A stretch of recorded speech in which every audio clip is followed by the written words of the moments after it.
My name is Tyranda Mentor, and I'm Vice President for Educational Initiatives at Urban Strategies Incorporated. I am super excited to introduce our session today called Examining Strategic Partnership Building and Engagement in Asheville, North Carolina, and Norfolk, Virginia, specifically the St. Paul area. In this session, you're going to hear from two different groups who are partnering with a local housing authority, as well as with families and children who live in subsidized housing operated by those housing authorities to improve educational outcomes. As you listen to the presentations, listen for themes related to cross-sector collaboration, respectful resident engagement, and racial equity. For far too long, students in our communities of color, and especially Black students, have faced systemic racism in our public schools and in our broader community.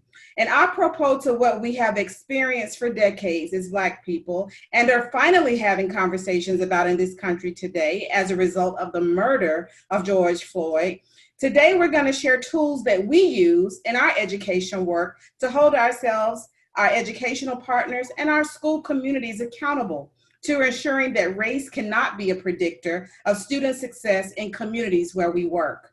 I'd like to begin by introducing Dave Nash, who is Executive Director of the Asheville Housing Authority. Dave. Thank you, Tyranda, for the introduction. I appreciate it. Asheville, North Carolina is a tourist town in Western North Carolina with a liberal reputation in the South. We have a fantastic drum circle. We have restaurants and breweries that people know about. We have the second highest number of craft breweries per capita in the nation. And we have the Biltmore Estate, which is a beautiful representation of the Gilded Age and celebration of wealth from the 1800s. I want to take a minute to identify some markers of structural and institutional racism in our community as well, things that you may not know about Asheville. Our county is 7% African American. The population of Buncombe County is 7%. Population makes up 25% of the jail population. And after some dramatic reductions in the jail population, although the numbers are greatly reduced due to the coronavirus pandemic, African Americans now make up 30% of the jail population in our community. The Asheville City Schools is a high-performing school district, but we have the 5th largest achievement gap between white and Black students in the nation. And University of North Carolina at Asheville is one of the flagship campuses of the University of North Carolina. This year, there were 13 graduates of Asheville Housing Communities who are going on to college, and none of them are going on to UNC Asheville. So I say those things just to lay the groundwork for what we're trying to do to build relationships and build cross-silo collaborations with the Marvelous Math Club project as a proof of concept. For Asheville Housing Authority, this after-school initiative is located in Pisgah View Apartments, which is now our oldest public housing community. It was originally built as public housing for whites only. It was integrated in the 1960s and 70s. And the population is now 54% Black American, 42% white. And the average annual household income in Pisgah View is $5,850 per year. That number is not any judgment of the people who live there, but is really a product of the structural racism in our community and of the structural racism built into the public housing and housing choice voucher programs, under which we're required to tax every new dollar that our residents make at 30% of gross income, or which works out to about 45% of their net income. The community has a very strong sense of itself, a very close mutual reliance network, and that is where we want to focus from here going forward. This project is a collaboration between University of North Carolina, Asheville, Asheville City Schools, and the Asheville Housing Authority, and the North Carolina Campus Compact, which helps us with an AmeriCorps volunteer. I'm going to start, others are going to talk about the terminology that we use, and we're very intentionally focused on asset-based terminology, but I'm going to start the interpretation real quick to say, when we say math leaders, we're referring to the students from Pisgah View Apartments who participate in the program and who lead us in these math club activities. And when we say math champions, we're talking about support personnel from our agencies and from the community, volunteers from the community who work with those leaders. So with that, I'd like to turn it over to Marta Alcala Williams of the Asheville City Schools.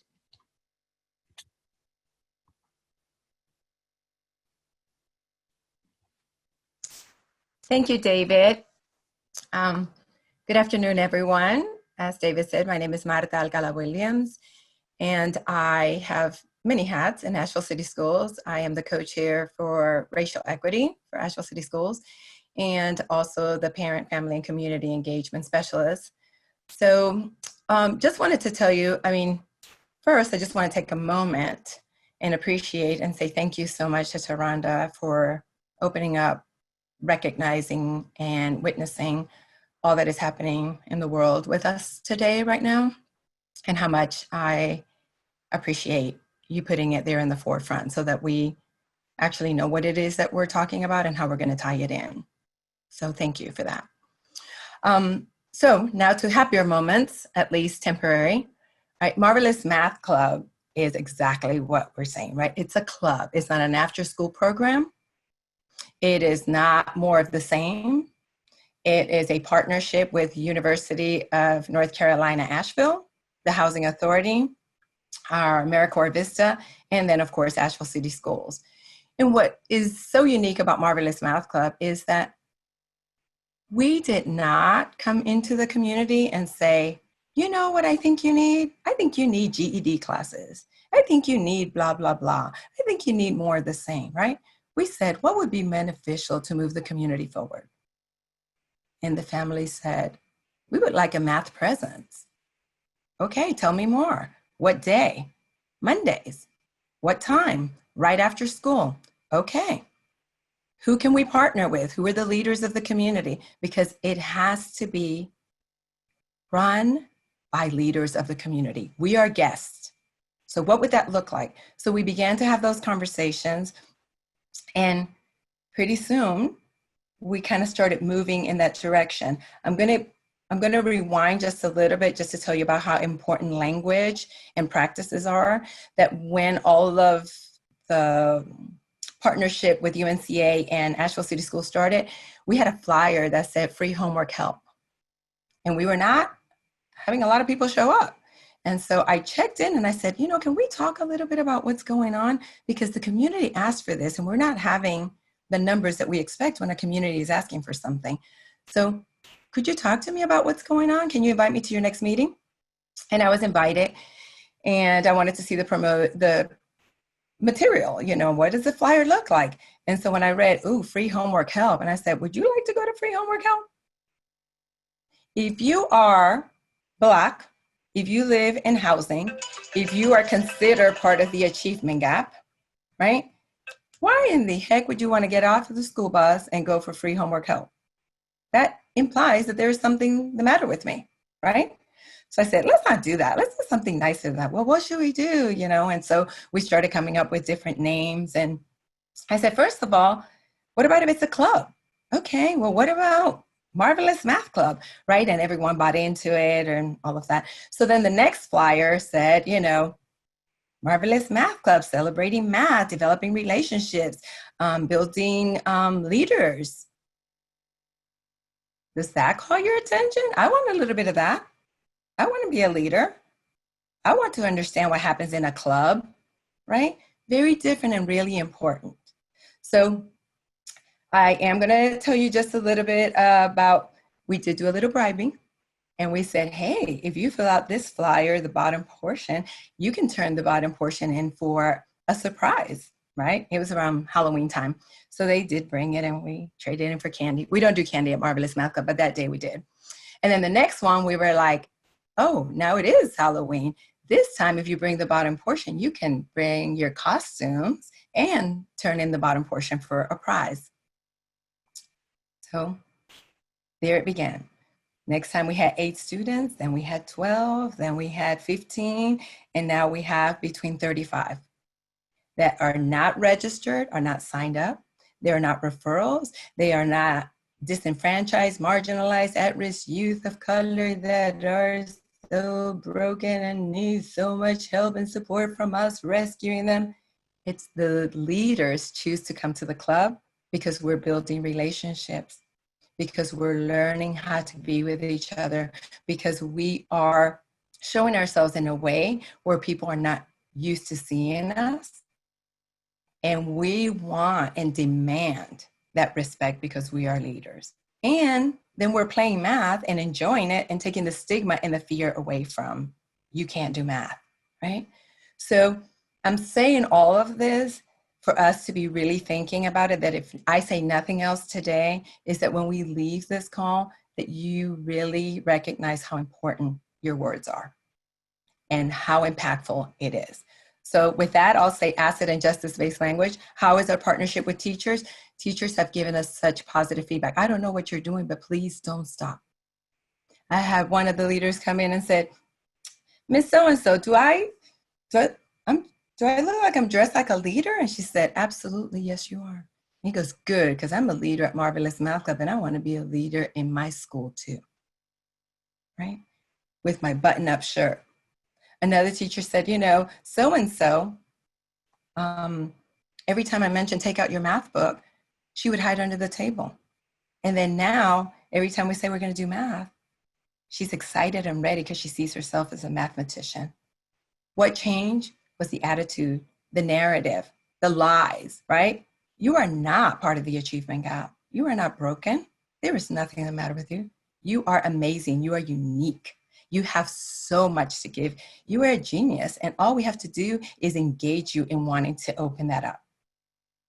And that's what we did. So how is it that we have students that were making D's from a narrative that all of a sudden, by just saying you're a leader and participating in our club together that we created together, now we're making AB honor roll.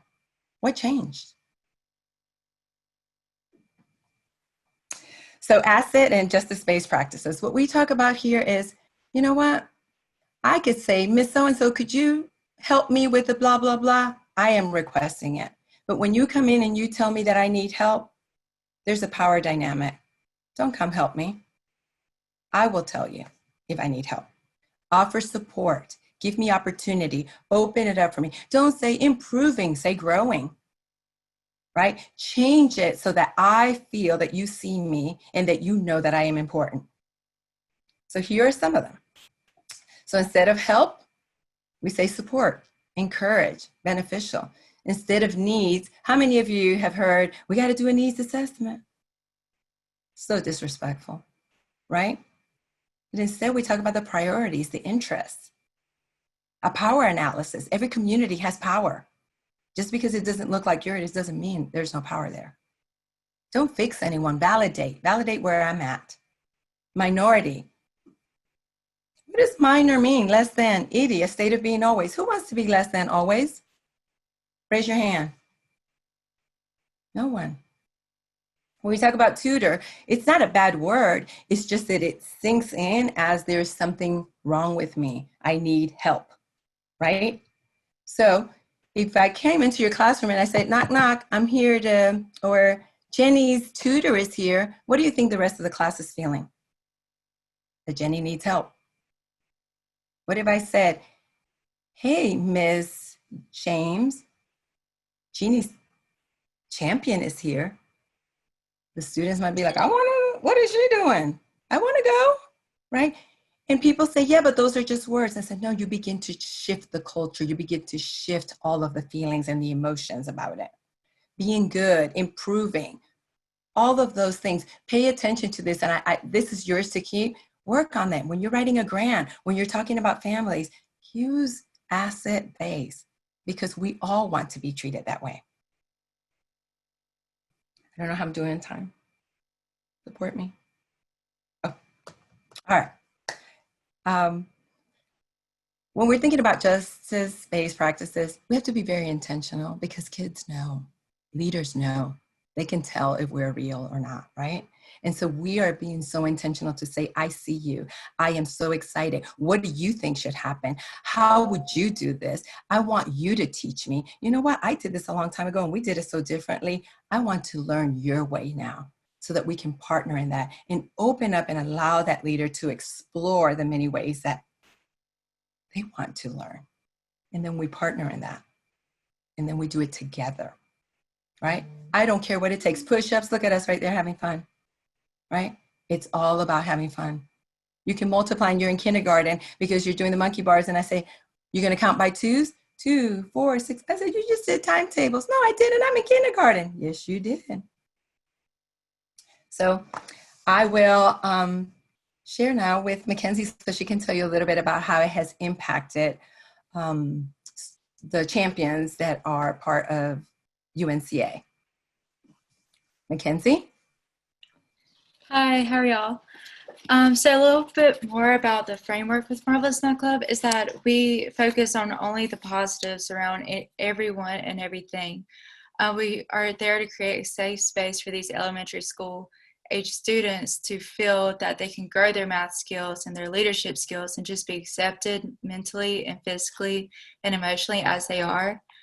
And a little bit more from what Marta said about our partners is that we are able to grow and have success so beautifully is because of the partnerships that we have.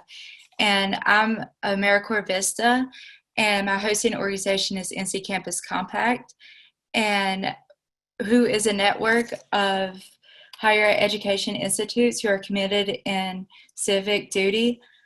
And my host site is with Marvelous Math Club at UNCA, or with UNCA, who is a part of NC Campus Compact. Since Marvelous Math Club takes place at PVA, Pisgah View Apartments, and with Asheville City School students, they are large partners, and we work very closely with them and our team at Marvelous Math Club.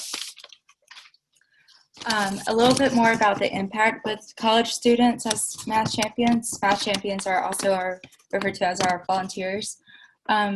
Participation of college students in Marvelous Math Club not only benefits themselves, but also the students.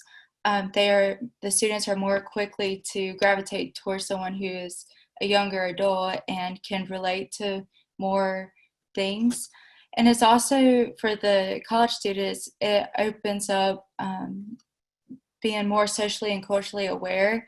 And I have a lot of experience with talking with first-year students, and the one thing that they really strive for whenever they get to college in a new area is to be connected to something. And the Marvelous Math Club connects the UNCA students with something in the community that they feel like they're making a difference. And they also have, the students telling them and building relationships and wanting them to come eat lunch with them. And so as a first year students, they are connected to their community, and that only benefits them growing into individuals who are more educated and culturally and socially aware of things that are happening around them, just not in their bubble, in their college headspace. My experience with Marvelous Math Club started back in August, and I quickly realized that no Marvelous Math Club Monday is the same. You have to walk in there just as no one is the same every day. These elementary schools aren't the same. Students are the same every day too. So you have to walk in there and accept exactly how you are at that moment and how they are at that moment too. And that's very, very impactful and just amazing. And another thing that's so unique about Marvelous Math Club is that the parents and community is so in support of us that it just enables the math leaders to grow and to feel connected with us. So I guess I'll transition now to Dr. Sam Kaplan, who's the co-creator of Marvelous Math Club and the chair of the math department at UNCA. Can you hear me okay? Yes. Great. Sorry for the delay. So just to say a little bit about assessment. So how do we know that what we're doing, however well-grounded it is in terms of literature and in our heart, and what we see, when we ask math champions to talk about how they've, the impact they've had after a year of working or a semester of working with Marvelous Math Club, you could just do a simple word cloud. And when you do an analysis of the themes that come up and how they've learned about racism, and they discover for themselves their own skills around community building and leadership.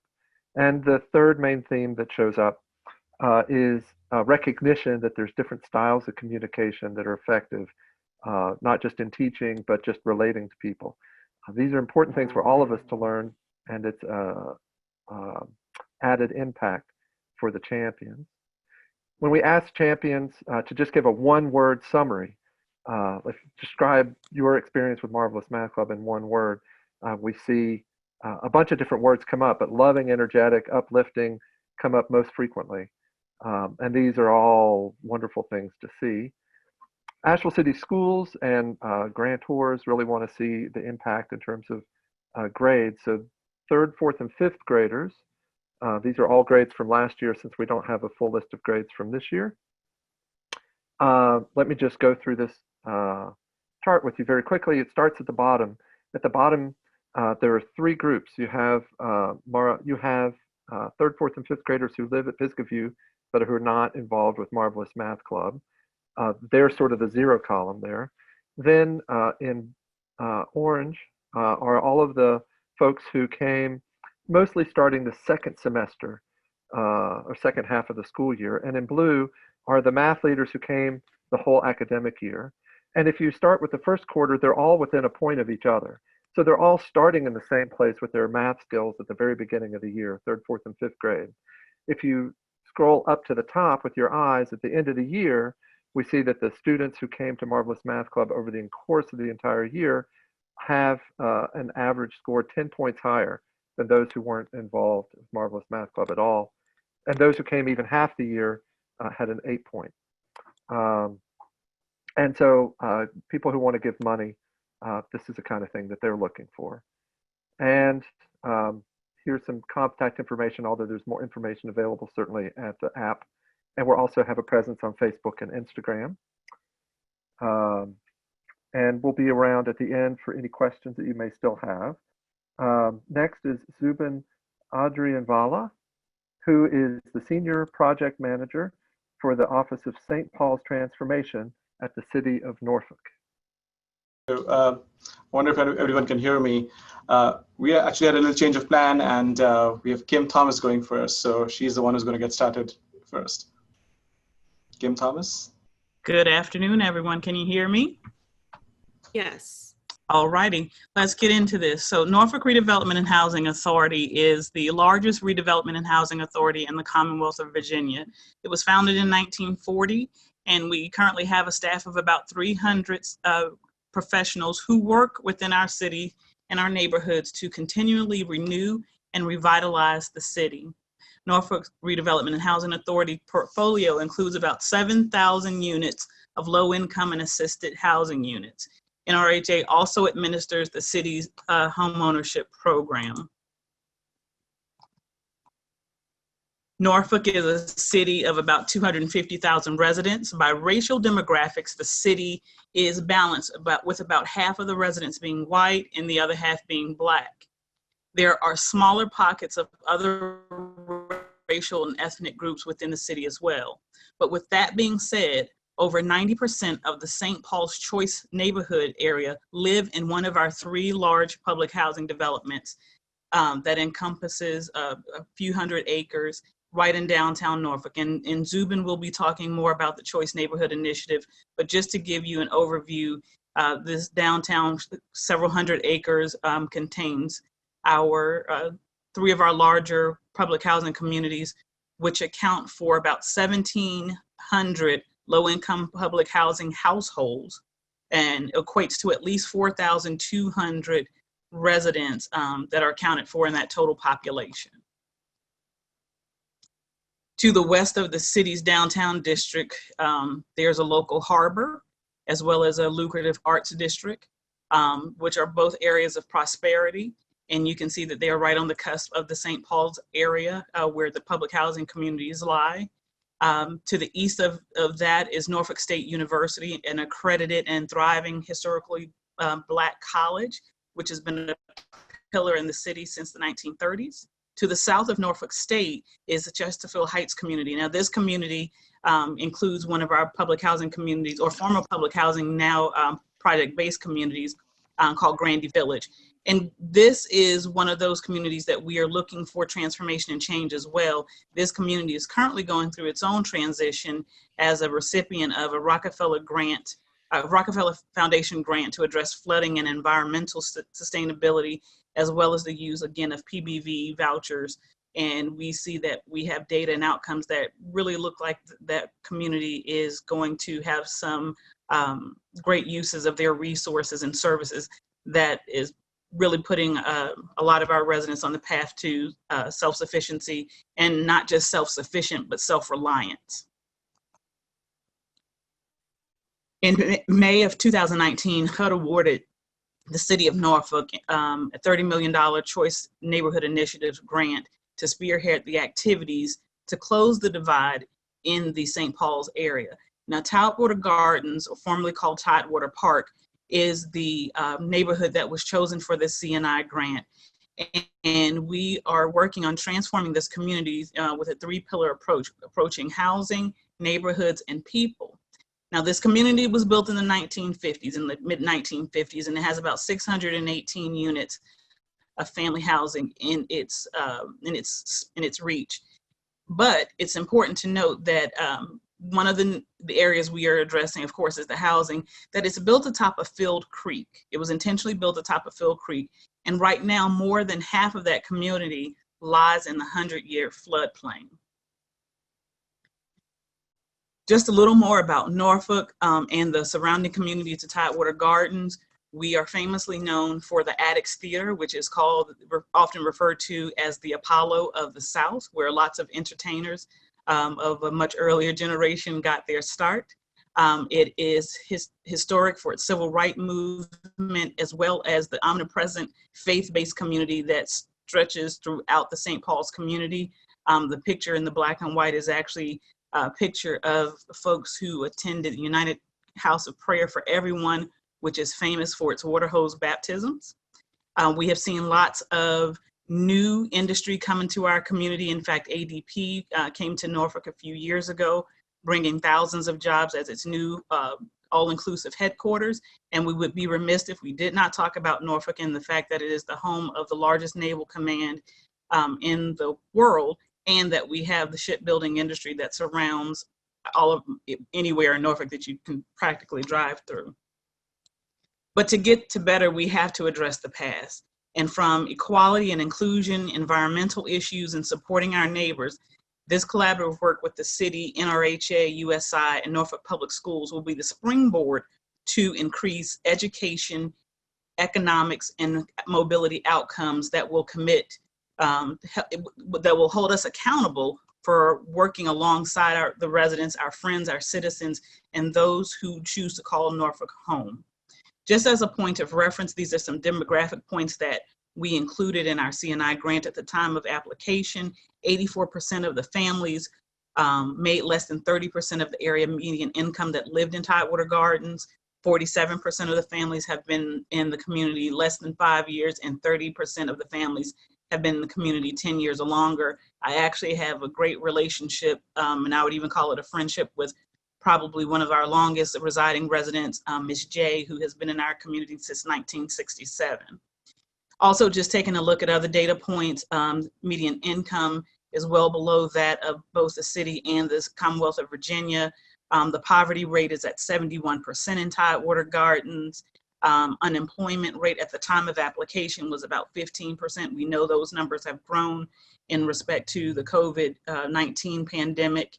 And although we do have an institution of higher education really at our doorstep, we do not see a lot of our residents taking advantage of those particular institutions as they are available. With this being said, we can move on. I believe Zubin is going to offer the next leg of the transformation plan. Zubin? Hi, thank you, Kim. So as Kim kind of laid the foundation of what community we are operating in right now, the first phase where the CNI is going to be implemented, which is our transformation plan, is for Tidewater Gardens. And this is the vision that a lot of community participation and some really smart architects and designers together put together for the community. But we see this transformation as being a people and a place transformation together, because we realize that the old way of doing things, where the place was transformed and people's lives were not meaningfully transformed for the positive, is no longer functional. So again, to give us some history of the transformation, this is a transformation that is really decades in progress. We've been thinking about it in the city, talking about it for nearly 2 decades now. But in the last 5 years or so, with our new mayor, it really got a new push. And our leadership in some ways has staked their credibility and their political careers on the line for this transformation, which is really the driving force, this political will that comes in. So we now have a St. Paul's advisory committee put together with community leaders, faith leaders, and also with a lot of resident participation. So when the residents came to us in the meetings, they gave us a clear blueprint of what they wanted to see in the community. And of course, one of the things was make sure it has green space, solve the issues related to flooding, make sure that it is friendly to children, so on and so forth. But the critical message was that you have to put people first, which was the genesis of our People First program. And I want to emphasize how unprecedented this is for a city this size. So we are a 250,000 strong city roughly. And for a city this size, for about of the 4,200 odd residents that Kim mentioned, we made an annual commitment of $3.5 million. And I'm pleased to inform you that in the COVID-related budget cuts that we saw, this was left untouched. That we said that this is a geographically focused and really community-focused fund that we will not compromise on. And the goal was to provide a high-quality comprehensive approach with individualized family coaching and referral services. So, and we wanted a system that stayed with people even as they moved through the transformation process and redevelopment and house rebuilding. So to that end, we put out an RFP. And actually through that RFP, through a very robust competitive process, is how we ended up procuring urban strategies. And together with urban strategies, through a lot of thought and thinking, what we decided was that we needed some robust partnerships. And we came up with this mission statement, which was all families in St. Paul's will be safe, supported, and thriving. And this is sort of getting our journey towards that goal. But we realized we cannot do this alone. So schools are critical to our way of thinking here. And Norfolk Public Schools has been a great partner. So with that, I would like to introduce Jamie Malinak with the Norfolk Public Schools, who will walk us through her piece in this puzzle. Good afternoon, everybody. Go ahead to the next slide. Thank you.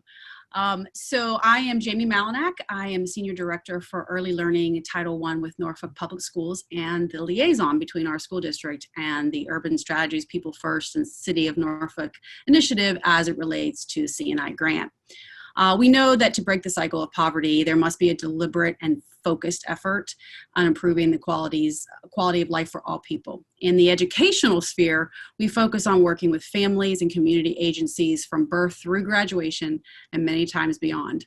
Educators are always intent on creating lifelong learners with the goal of helping students become critical thinkers, problem solvers, and to discover their passions. To achieve any of this, data has to be at the root of any initiative, project, or decision that is made as it relates to our schools and students. Throughout our first year in working with Urban Strategies and People First, it is clear that they support this intentional effort on our part and seek to help achieve these goals throughout their work. Next slide, please. To give you a brief overview of both Norfolk Public Schools and the schools that serve the Tidewater Gardens area, I provided some data points on this slide. I will not read it to you, but I will point out key pieces of information. As a whole in our district, Norfolk Public Schools, 63% of our total district enrollment is considered economically disadvantaged. But when you look at the 4 schools that serve the Tidewater Gardens area, you can see that this number increases significantly to 81%. One of the challenges that comes with schools in high poverty is creating and maintaining thriving, successful schools. Next slide, please. Discussing the myriad of reasons for this would require an entirely separate conference session, but it's easy to see that the schools serving the Tidewater Gardens area are facing this challenge just by the numbers on the slide.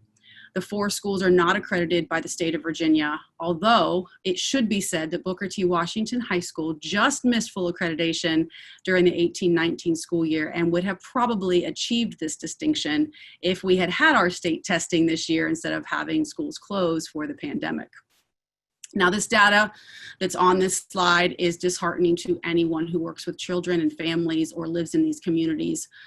As the liaison for this grant from Norfolk Public Schools, I've been able to be a part of the efforts of Urban Strategies and People First to involve the community partners in the educational success of our students.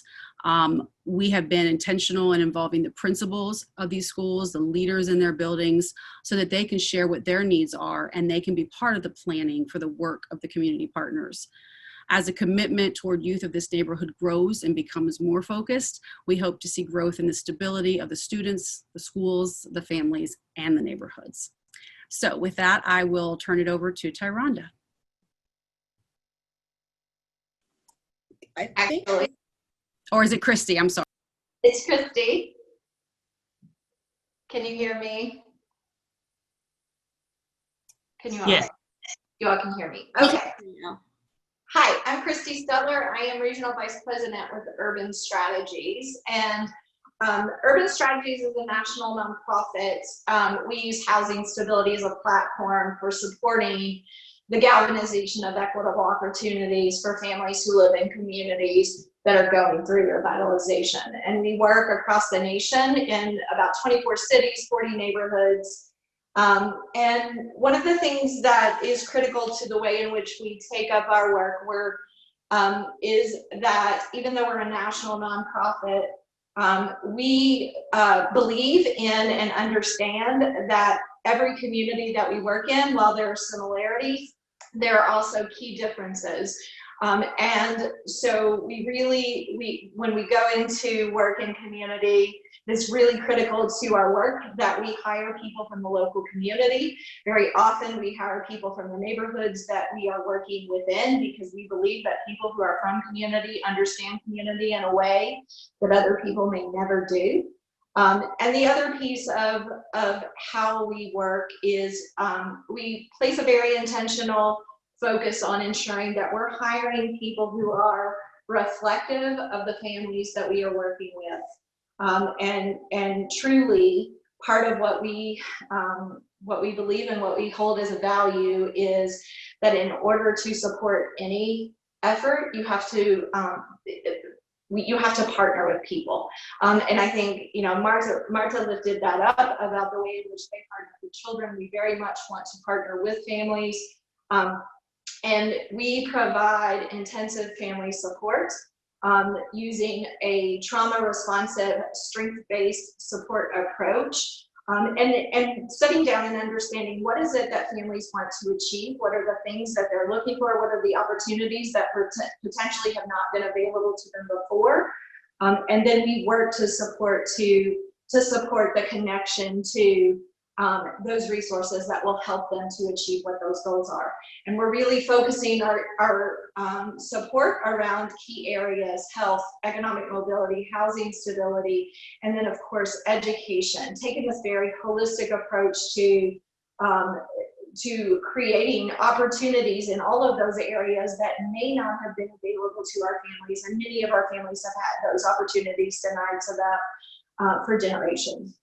And so at the core of how we take up our work, we have here just the ladder of inference, and we utilize this as a training model with our staff, and we also utilize this in our work with our partners, because we want to ensure we only get one opportunity to be able to get this right. And we want to ensure that whatever strategies, whatever work that we're doing, whatever things that we're putting into place to help support families, that those are based on real factual data.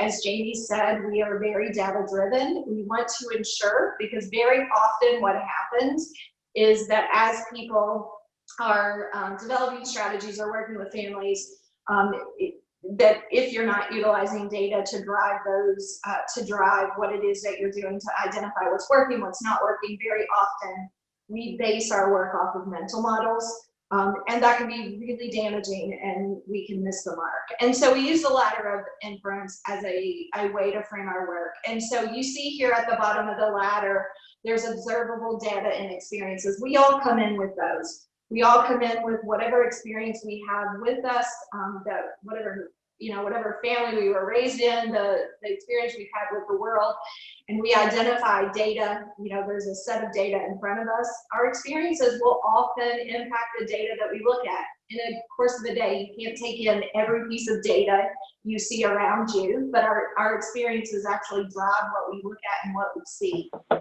then we add meaning to that, we make assumptions, draw conclusions, and then move to action.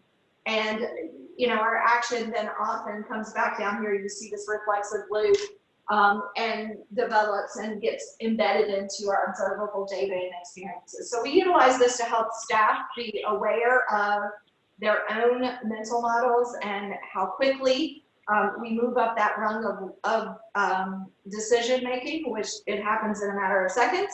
And we also utilize that with our partners to be able to support that any strategies that are being implemented to support opportunities to support our families are being implemented and are based on the best available data and not on the mental models or what someone believes people need. And with that, I'm going to turn this over to back to Rhonda Minter, who is our Vice President of Educational Initiatives, and she's going to talk about specifically and how we have been working in partnership to advance educational results. Thank you so much to my partners in Norfolk for giving some amazing context about place, because place matters. And what I want to do is focus on the actual partnership engagement process that we used in Norfolk to engage around education. I am mindful of the time, so I'm going to speak rather quickly in the interest of time, because I want to be sure that you all have a chance to ask us questions. We do use a results count framework as the foundation of our work at Urban Strategies, and that means that we are results-based and data-driven. We act on disparities to advance equitable opportunities. We understand the use of oneself as an instrument of change to move a result. We master the skills of adaptive leadership and believe highly in collaboration. And on the slide that you see here, we're sharing with you a portion of our results count frame. You can see the actual step-by-step process that we use to engage our school district leaders, our local educational partners, and sometimes that overlap with health and workforce development, because these issues obviously are inextricably linked. We were very clear with our partners from the very beginning that they were being engaged in service to the 836 children ages 0 to 18 that lived in the Tidewater community. And I'll go more into a little bit more about the details of this step-by-step tool momentarily. And as you can see on the slide, we've had a pretty robust engagement process involving 74 community organizations over a 3-month period of time. We could obviously go into more detail, but just know this just happened in October and December of last year, and we are just now out of the gate moving the needle on some of the metrics that you're going to see here. This is our national education pathway. And what you see on this slide are the shared educational indicators that we hold with our educational partners. So we look at and measure early learning, kindergarten readiness, math and reading proficiency, high school, college, and career, and of course, policy and equity. So we are measuring results around those key indicators. You will also see on the pathway the different types of educational opportunities that are made available to our children and youth by our partners. It's important to note that the opportunities offered are based on the assessment growth plan. I'm not using NEAT's assessment anymore, that each family receives, as Christy described. So this is not a cookie cutter opportunity. It is a specific connection that we make for each student that is based on that student's opportunity gap. So you can see here how it may be screening for developmental delays that a child might need. It might be participation in an after-school program, or there may be a child that actually has chronic absence and he might need or she might need attendance support. You will also see the potholes labeled mental models here. These represent the implicit biases and structural barriers that hold Black students back from being educationally successful. Those potholes matter, and a lot of our work is built around closing those. On the next slide, we show the what we call our partnership egg, and this egg shows the geographical concentric circles and at what geographical level in the community these 74 partners work. In the very middle of this, what I'm calling an egg, you see the Tidewater Gardens family, and then from that level it goes out from St. Paul's to Norfolk to Southampton's, all the way up to the United States level. Many of these partners work at all of those levels, and what we discovered in this conversation with partners is that they were having trouble getting to the center of the circle. They were having trouble connecting with the target population. And so this shows where their leverage have been available to access resources, and it also shows how we use the family support model to directly link children with a lot of these services that are here. Please note that the partners were broken down into 3 groups by early learning in blue, out of school time partners for school-age youth in purple, and at the high school, college, and career level, they're demonstrated in orange. And as you can see, those partners take up half the circle. We shared a tool to help the group develop a shared results statement. So we didn't go in saying, this is what we're trying to do, this is what we are trying to do for the community. We engaged the partners and obviously validated all of this with the residents and to come up with a results statement. It took all of 2 meetings for us to get to this agreed upon result that includes a condition of well-being, our target population, and the geography that we are focused on. On the next slide, after the results statement, we started with data. We asked all partners to bring outcome data to the table, preferably trend data, so that we could do an analysis about the target population and so that we could do a data walk. It was really interesting to us that many of these partners have been working in community for a very long time, but a few of them, well, many of them obviously, truly either didn't have a lot of data to bring to the table or they chose not to bring it to the table. But what we did use was the best available data that we had from our assessment processes, and we used the best available data that we did get from partners who brought it, the school district data and state data. And then using trend line data, we were able to walk our partners through a factor analysis process to determine why the outcomes looked the way they did.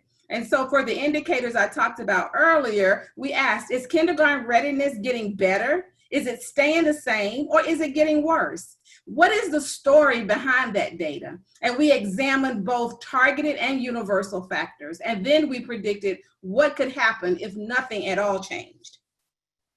Then we asked, what could we do to effectuate change based on the data? And that led us to the development of strategies based off the factor analysis. And using a systems change framework, we worked together to develop strategies that would attack all aspects of the system. Events, patterns of behavior, structural models, and mental models. You'll see here that the strategies that we developed attacked every aspect of that system. And our results count frame really pushes us towards shifting conditions that hold the problems in place. And then finally, we created shared performance measures from all of these strategies. How do we know if we've truly made a difference in this work? We asked ourselves, what are we going to measure? Think back to the national education pathway. How much did we do? How well did we do it? Who's better off? And we also asked, what difference did we make? And that box actually covers the policy and equity work that we do.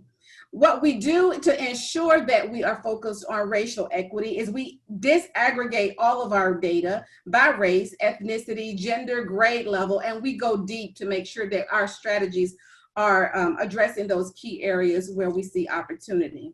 At the end of the entire process, we executed memorandum of agreements with partners where we were able to quantify the leverage that they were bringing to the table.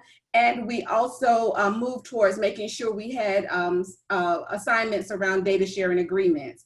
What we did was lay the groundwork for the work that we're already doing now to move families from stable to thriving.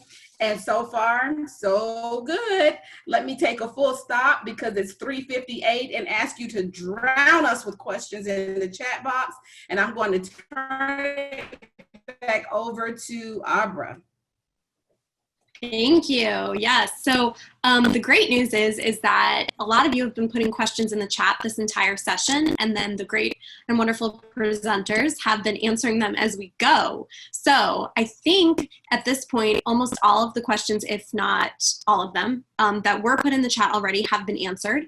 If your question was not answered, please go ahead and repaste it in the chat box for us. If you have a new question, please go ahead and paste it in the chat box. I know that Tyranda has a very hard stop, but our other speakers do have a little bit of flexibility to stay on to answer any additional questions that you all might have. Tyranda, there is one quick question before you hop off. If you could please define a little bit more about what quantify leverage means. Yeah, so when we measure leverage, we look at the services that the partners say that they're able to provide to the Tidewater Gardens families. And we ask them, what is the value? What is the dollar value of that service? And we do that because we want to be able to show the investment in that community that is being made by the partners who are engaged with us. And so that number actually comes from the partners. It shows the value of the service. And it also talks about how long that service will be provided and how many people, we can multiply that times how many people that organization would actually support. And so that is the way we're able to measure the investment that partners are making in this opportunity. And it really helps when you're able to see what the financial investment is from, for example, a Choice Neighborhood Initiative grant, and then what the community itself is putting into this project. Great, thank you. So we do have just a few more moments. If folks have questions, you can go ahead and put those in the chat or give a little virtual hand raise. And again, if we did not get your question answered, please go ahead and repaste that in there.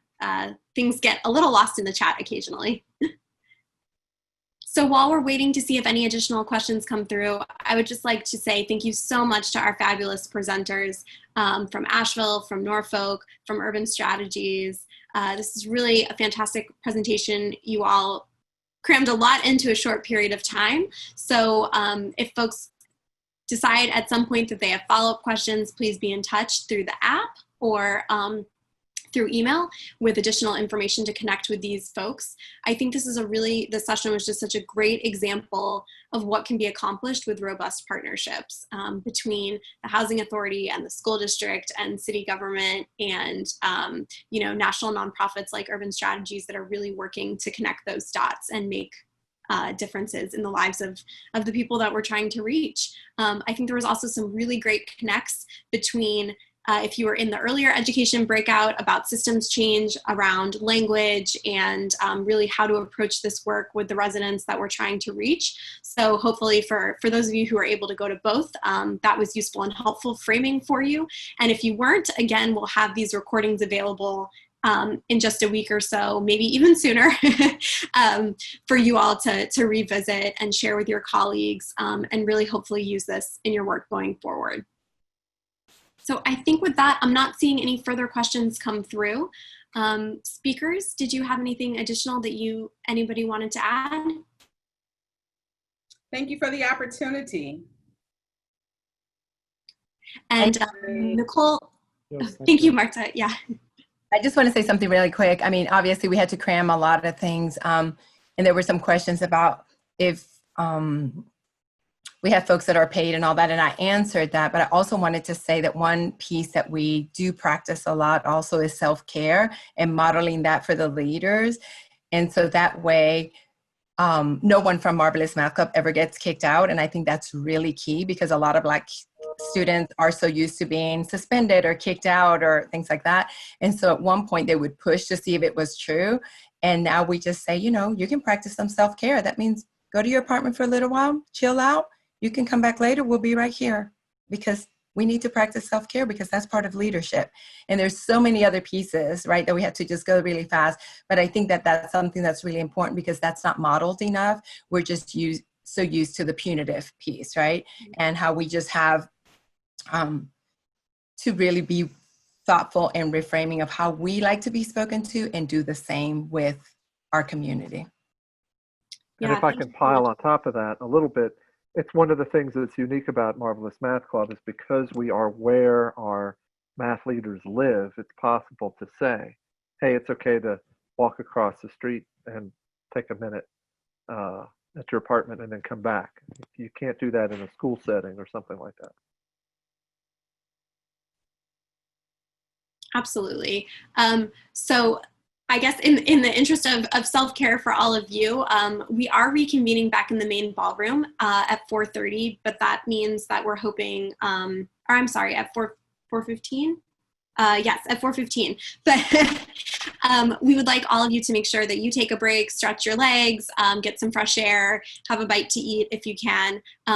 Please, if you are on the app, rate this session, or we will be sending out an email at the end of today with an evaluation to fill out. We really, really do appreciate any time you can take to give us some feedback. It helps us plan for future years, give some feedback to the speakers. We really want this to be a useful event for all of you.